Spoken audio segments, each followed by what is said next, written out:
begitu aja di dalam kehidupan kami Bapa. Jika di tempat ini Tuhan mengizinkan kami untuk bersekutu Bapa, berhimpun untuk demi memuji memuliakan nama-Mu di atas kerajaan surga, dan kami punya kerinduan untuk disegarkan oleh firman-Mu Bapa. Tuhan mari hadir di tengah-tengah kami Bapa. Terlebih hamba-Mu yang kami bukan pesan-Mu Bapa. Tuhan pakai hamba-Mu secara khusus Bapa. Hamba-Mu tidak ada apa-apanya di depan ini Bapa, tapi Tuhan akan hadir memperlengkapi hamba-Mu Bapa. Di dalam nama Tuhan Yesus, ibadah ini kami serahkan di dalam tangan-Mu. Sama-sama kita katakan amin. Silakan duduk Bapak Ibu. Sekali lagi saya sapa kita semua. Shalom. Shalom. Shalom. Shalom. Bagaimana kabarnya? Baik. Bagaimana kita dalam menyambut hari Paskah? Apakah penuh dengan persiapan? Amin. Amin.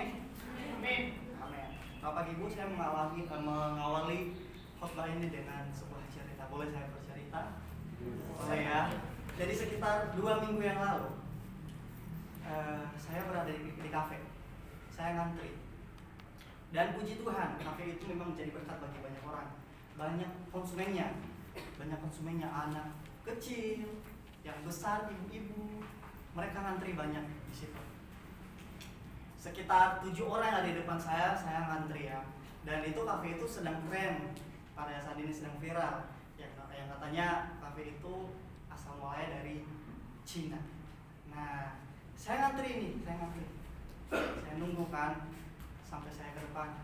Tiba-tiba ada seorang ibu datang dari belakang saya. Dia gendong anaknya yang satu dan satunya dia tangannya dia pegang. Ya, saya ngantri dong. Tiba-tiba dia maju, senggol saya. Dia maju depan saya. Nah, nanti ini ibu nggak tahu ketika ngantri kah? Oke, nggak apa-apa. Badannya besar, rambutnya memang menggambarkan sebagai ibu rumah tangga, ya. Badannya besar. Ya, jadi saya mau mengingatkan dia dalam hati, jangan emosi. Ibu, mohon maaf, ibu nggak lihat saya ada di sini. Dia lihat saja, dia lihat ya. Dia nggak respon. Dalam hati, ya dengar gak sih ya? Sekali lagi, Bu, saya lagi ngomong Bu, saya dari tadi ngantri di sini. Dia lihat lagi. Dia nggak respon. Akhirnya saya bilang gini, Bu, kalau ibu mau ngantri di belakang. Jadi semua juga yang udah dapat tuh melewati yang namanya ngantri, proses ngantri. Jadi cepat atau lambat pasti ibu kok dapat, ya. Tapi ikuti dulu ketika ngantri. Satu kata keluar dari mulut dia dibilang apa? Saya lupa dia bilang apa. Saya catat. Dia bilang apa sama saya, saudaraku? Unan gudang hatam. Dia bilang gitu sama saya, unan gudang hatam. Saya tanya Supri, apa artinya unan gudang hatam? Apa artinya? Jangan banyak bicara, kata Supri seperti itu. Jangan banyak bicara. Lah, saya diulti dong sama ibu-ibu. Satu kalimat dia bilang gitu. Jadi saya dalam hati, bahasa apa ini ya? Saya nggak ngerti. Saya berusaha mengingatkan lagi, saya berusaha untuk mengendalikan diri. Dia kan sebagai orang tua, jadi saya sebagai anak muda harus menghormati orang tua. Tapi Bu, saya dari tadi ini berdiri di sini, memang saya mengikuti peraturan, harus ngantri. Ibu juga gitu dong. Dia bilang sama saya ini orang tua, kamu menghargai saya dong. Lihat anak saya, 2 orang, yang anaknya yang dia gendong itu nangis pas dia bicara itu, karena suaranya besar. Jadi saya kaget. Nah, jadi dia bilang gini, kamu hargai saya dong. Anak saya ini lagi nangis. Mereka butuh mau minuman itu, mau minuman itu. Ya bisa dalam sampai pada akhirnya saya mengambil keputusan. Kalau saya terus berdebat sama orang seperti ini, kapan aku selesai? Ya, akhirnya saya mengambil keputusan. Udahlah Chris, nggak apa-apa kok, cuman 1 orang nama di depan kok. Ya, jadi cara saya untuk mengatasi keadaan seperti itu, menghadapi orang seperti itu, mengalah. Ya, jadi orang-orang seperti itu banyak tidak? Banyak. Meskipun udah salah, tapi masih merasa benar. Tapi jangan salah, kita juga kadang menjadi tipe orang seperti itu, ya. Saya juga sering kok menjadi orang seperti itu. Yang namanya juga manusia, mau membela diri. Ya, jadi di situ saya mendapatkan hikmah. Mengalah itu bukan berarti kita kalah. Mengalah itu mengatasi masalah serumit apa yang sedang kita hadapi. Ya udah, dia ngantri. Saya mungkin ibu, ya gak apa-apa deh bu, ibu di depan aja. Dia responnya gimana? Dia lihat saya. Dia nggak bilang terima kasih saudara. Coba bayangkan, saya udah mengalah, responnya seperti itu. Udah badan besar. Takut ini. Ya. Jadi keadaan jadi ribut, ditambah anaknya yang sedang nangis karena kaget dengan suara mamanya. Jadi seperti itu. Ya udah nggak apa-apa. Jadi satu hikmah yang kita bisa pelajari itu saudaraku, seperti yang bilang mengalah itu bukan berarti kita kalah. Ya. Bapak Ibu dan saudara-saudara yang terkasih dalam Tuhan Yesus Kristus, jika 3 minggu yang lalu kita belajar tentang Abraham, dan pada saat ini kita akan belajar tentang anaknya, yaitu Ishak. Nah, sebenarnya ini topik yang udah dijadwalkan ya, jadi saya harus menyampaikan firman Tuhan tentang Ishak. Ya, mengenai Ishak, mari kita lihat latar belakang Ishak. Ishak itu ya kita semua tahu. Ishak itu anak dari Abraham dan Sarah. Ya, dia adalah anak. Arti nama dalam bahasa Ibrani Ishak adalah Ishak. Ya, coba sebutkan Ishak. Ishak. Ya, Ishak dalam arti bahasa Indonesia tertawa. Kenapa tertawa? Karena kita bisa dilihat dalam Kejadian 21 ayat 6 sampai 7. Kejadian 21 ayat 6 sampai 7. Ya, ketika Ishak ini dilahirkan oleh ibunya Sarah, Sarah pada saat itu penuh dengan rasa sukacita. Nah, dengan dia merasakan sukacita itu berarti dia meluapkan emosi tertawa. Dia meluapkan emosinya dengan tertawa. Kata Davidson Cole begini katanya. Kita baca Kejadian 21 ayat 7. Salah satu orang baca.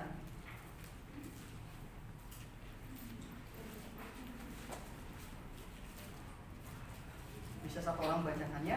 Kejadian 21 ayat 6 sampai 7. Kejadian 21 ayat 6 sampai 7 demikian firman Tuhan. Katalah Sarah, Allah telah membuat aku tertawa. Setiap orang yang mendengarnya akan tertawa karena aku. Lagi katanya, siapakah tadinya yang dapat mengatakan kepada Abraham, Sarah menyusui anak, namun aku telah melahirkan seorang anak laki-laki baginya pada masa tuanya. Ya, benar. Jadi Sarah tertawa pada saat itu karena begitu sukacita di masa usianya yang udah 91 pada saat itu. Mungkinkah dia bisa mengandung? Ya, perlu kita ketahui bahwa umur segitu fungsi rahimnya memang sudah tidak berfungsi lagi. Nah, makanya rasa sukacita itu dibarengi dengan kagum, dibarengi dengan terheran-heran akan kuasa Tuhan di dalam apa yang Tuhan jadikan di dalam rahim Sarah. Makanya dia merasa sukacita. Tuhan membuat saya tertawa. Kata Davidson Cole berkata demikian. Orang yang merasa sukacita, tertawanya akan menular. Betul tidak? Ya. Kita pasti punya teman, kalau dia tertawa pasti menular. Itu karena kenapa? Dia merasakan sukacita. Ya, jadi itu yang dialami Sarah pada saat itu. Dia tertawa pun orang lain akan tertular dengan siapa yang mendengarnya. Oke, lanjut. Anak perjanjian. Nah, Ishak ini dikenal dalam Alkitab sebagai tokoh anak perjanjian karena Ishak adalah anak yang dijanjikan Tuhan kepada Abraham. Ya, karena hari ini kita belajar tentang Ishak, jadi mari kita mengupas lebih dalam siapa Ishak itu. Lanjut. Nah, fakta Alkitab tentang Ishak ini, taat dan cinta orang tua. Nah, itu kita bisa lihat di dalam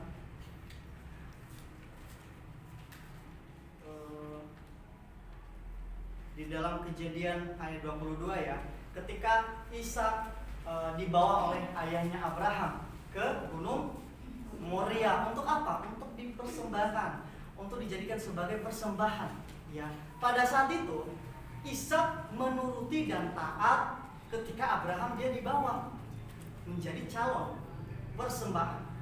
Ya, kenapa dia disebut dengan anak yang taat dan cinta pada orang tua? Ya, tentu kalau dia tidak taat pada saat itu, dia sudah memberontak. Dia sudah menolak ajakan Abraham. Ya, Bapak Ibu.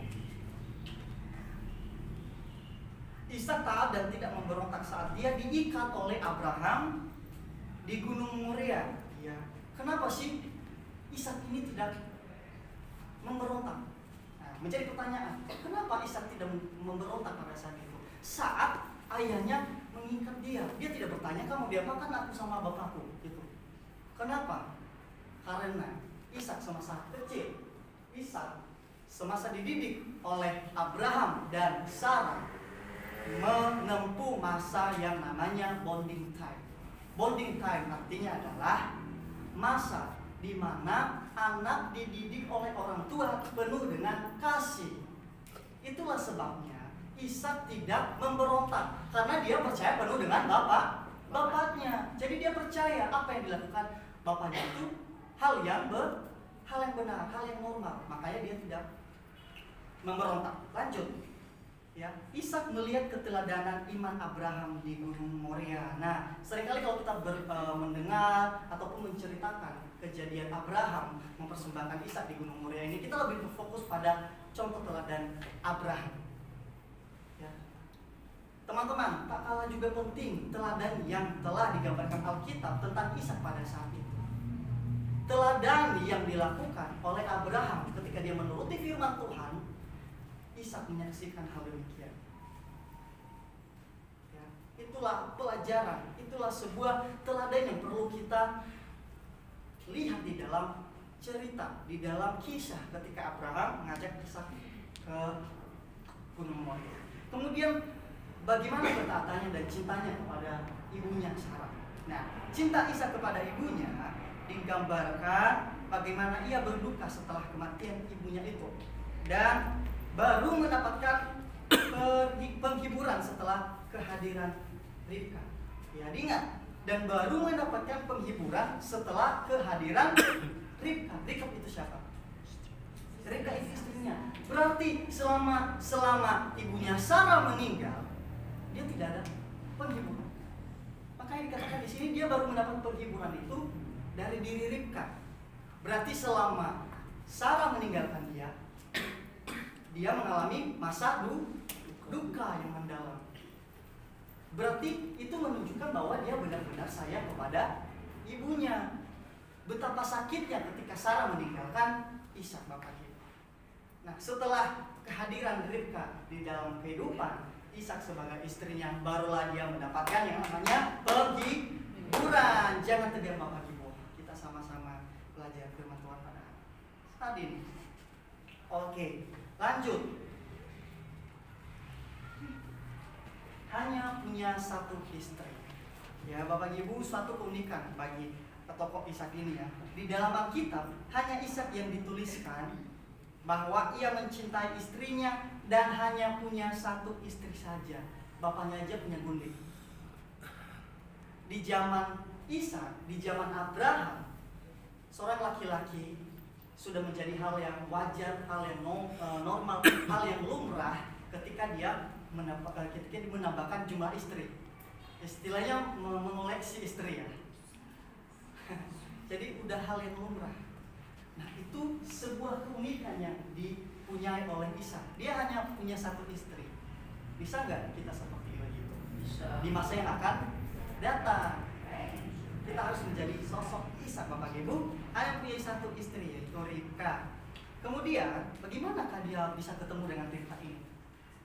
Abraham mengutus orang hamba kepada kaum keluarga ayahnya di Aram. Abraham tidak mengizinkan Ishak mengambil istri dari orang-orang Kanaan. Ternyata Ribka ini adalah ternyata Ishak dan Ribka ini adalah pasangan yang dijodohkan oleh Abraham sendiri ya. Ternyata Ribka masih saudaranya, keturunan saudaranya Abraham sendiri, Bapak Ibu. Dengan pimpinan Tuhan, hamba itu bertemu dengan yang namanya Ribka. Nah, barulah mereka disatukan menjadi suami istri. Betul sekali. Kemudian Bapak Ibu, lanjut, mendapatkan anak setelah berdoa. Ishak menikah usia 40 tahun. 59 tahun di umurnya itu belum mendapatkan keturunan. Ya. Jadi dia berkesimpulan istrinya itu mandul. Ya, selama 9 tahun setelah dia menikah belum ada juga anak di rahim Ribka. Ya. Jadi apa yang dilakukan Ishak pada saat itu? Apakah dia mencuri? Apakah dia bisa saja mencuri gunting orang? Bisa saja dia mencari istri yang baru. Tetapi suatu keteladanan Ishak yang perlu kita pelajari pada saat itu adalah meminta kepada Tuhan. Dia berdoa dan memohon supaya Ribka bisa melahirkan, mengandung dan melahirkan anak. Dan ternyata Bapak Ibu, setelah Ishak dan Sarah meminta kepada Tuhan, akhirnya mereka mendapatkan anak. Coba lanjut. Ya, akhirnya mereka mendapatkan anak. Nah, anak ini adalah disebut sebagai Esau dan Yakub. Kemudian lanjut, kematian Ishak. Setelah istrinya mati, Ishak tinggal di Mamre, dekat Kriat, di mana Abraham juga dulu pernah tinggal di situ. Nah, Ishak ini mati di usia berapa? Ishak mati di usia 160 tahun. Esau dan Yakub sudah berdamai. Sekian saja histori dari seorang tokoh Ishak, Bapak Ibu. Sekarang apa menjadi renungan kita dari sosok Ishak ini? Saya mau mengangkat sebuah topik, yaitu masih belum. Ternyata kepribadian Ishak itu dikenal sebagai pribadi yang tenang. Pribadi yang tenang dan setia. Lanjut. Bapak Ibu, sama-sama kita akan merenungkan firman Tuhan pada hari ini terambil dari Kejadian 26 ayat 1 sampai seterusnya.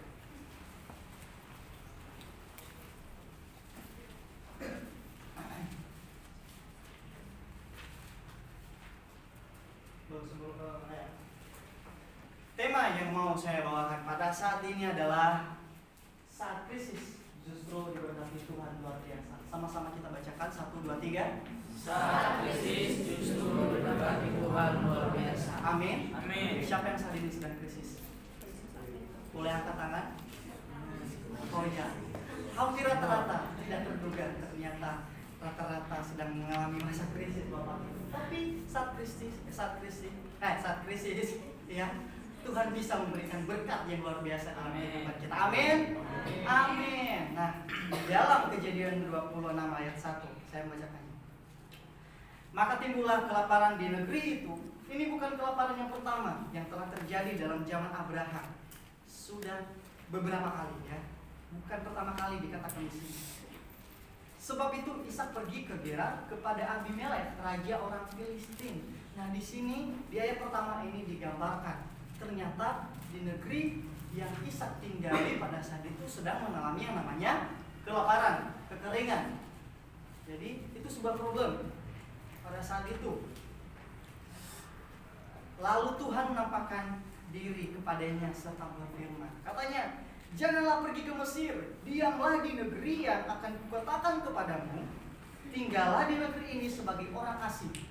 Maka aku akan menyertai engkau dan memberkati engkau, sebab kepadamulah dan kepada keturunanmu akan kuberikan seluruh negeri ini, dan aku akan menepati sumpah yang telah kuikrarkan kepada Abraham, seorang ayah. Jadi Bapak Ibu dan teman-teman semua, di sini Tuhan menghendaki supaya Ishak taat, tetap tinggal di negeri itu. Jadi apa yang harus dilakukan Ishak pada saat itu? Bagaimana responnya? Ishak harus melakukan ketaatan dengan sungguh-sungguh. Ishak harus taat. Ishak harus penuh dengan ketaatan Bapak Ibu. Terus dilanjut di ayat yang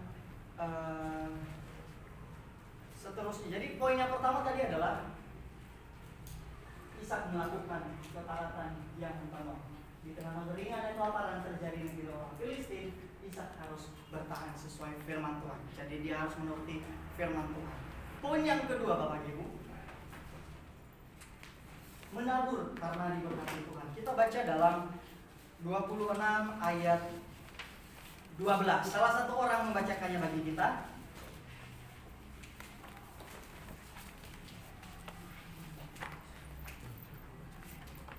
Boleh Bapak Ibu, teman-teman semua, salah satu orang membacakannya.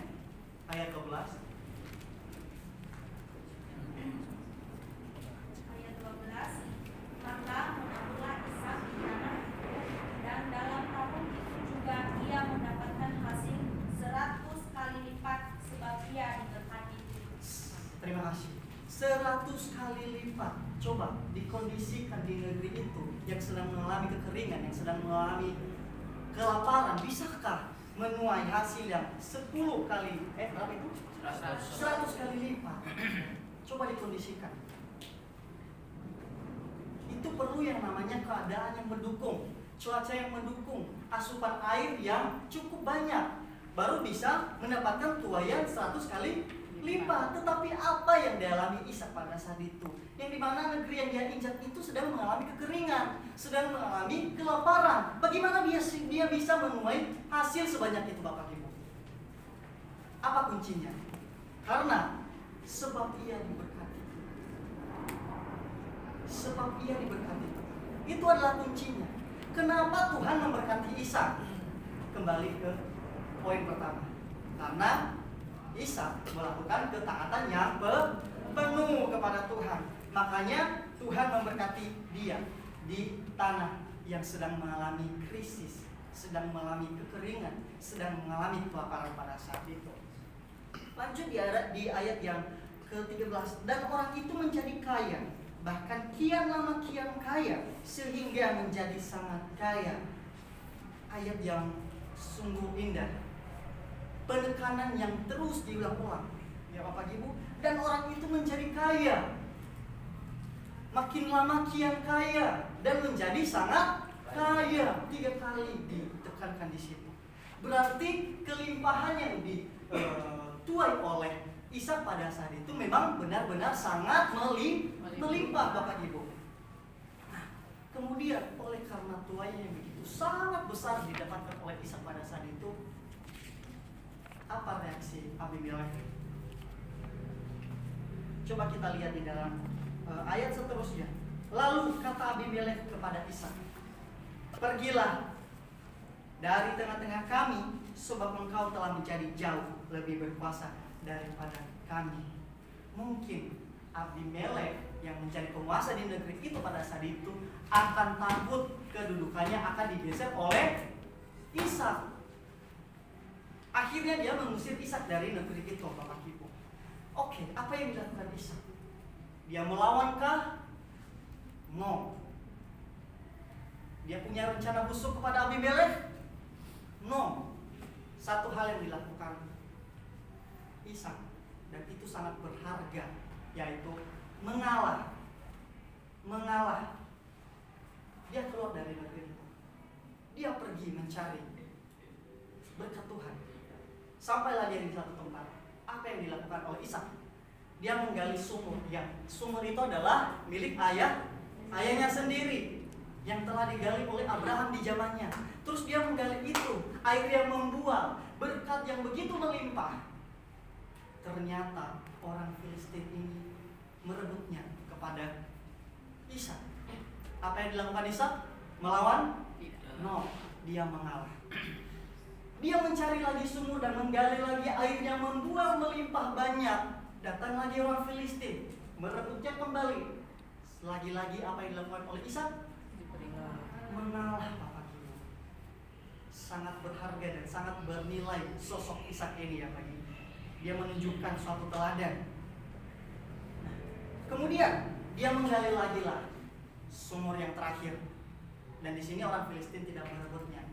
Akhirnya sumur itu dinamakan sebagai Rehobot. Jadi Bapak Ibu, meskipun di dalam kehidupan kita, ya, jangan pernah menyerah, jangan pernah putus asa, tetap semangat. Meskipun dihambat, tetap maju. Meskipun ditutup, gali lebih dalam untuk mencapai sebuah tujuan, Bapak Ibu. Kemudian, kenapa sih Ishak ini selalu diberkati Tuhan?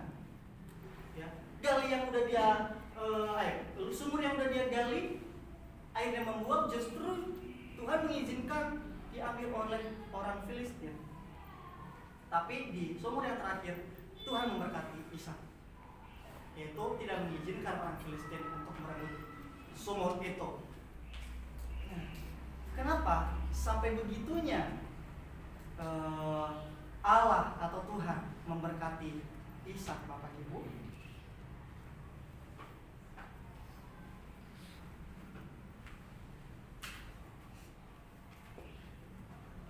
Satu hal yang perlu kita tahu bahwa kata kuncinya, karena Tuhan mengingat perjanjian atau sumpah kepada ayahnya Ishak, yaitu adalah Abraham, yang dimana Tuhan akan memberkati Abraham dan keturunannya.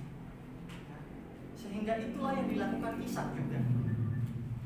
Dia harus taat kepada Tuhan. Supaya apa? Dia diberkati. Bapak Ibu, firman Tuhan pada hari ini, supaya iman kita dibangkitkan.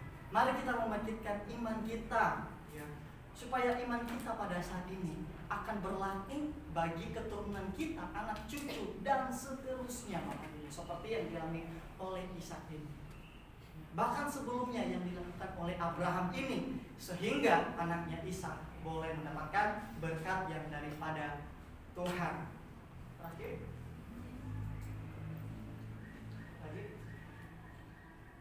Jadi kesimpulannya, kalau kita menjadi orang yang percaya, yang hidup sungguh-sungguh, takut akan Tuhan, memegang teguh perjanjian Allah, maka hidup kita akan diberkati. Baik kita pada saat ini, anak cucu kita, dan sampai seterusnya. Tuhan Yesus memberkati. Amin. Kita bersatu di dalam. Terima kasih Bapak, terima kasih Yesus. Hati kami pada syukur Bapak, jika di siang hari ini Tuhan, kami sama-sama belajar dari keteladanan seorang Ishak Bapak, bahwa mengalah bukan berarti kalah Bapak. Tuhan ajari kami seperti Ishak Bapak, yang taat kepadamu Tuhan, yang tidak pernah menyerah Bapak, tidak putus asa Bapak, tapi kami mau lebih semangat lagi Bapak, membangkitkan iman kami Bapak, supaya Tuhan bisa mendatangkan berkat yang melimpah di dalam kehidupan kami Bapak. Dalam nama Tuhan Yesus, ibadah kami serahkan di dalam kasih-Mu. Sama-sama katakan amin. Shalom. Shalom.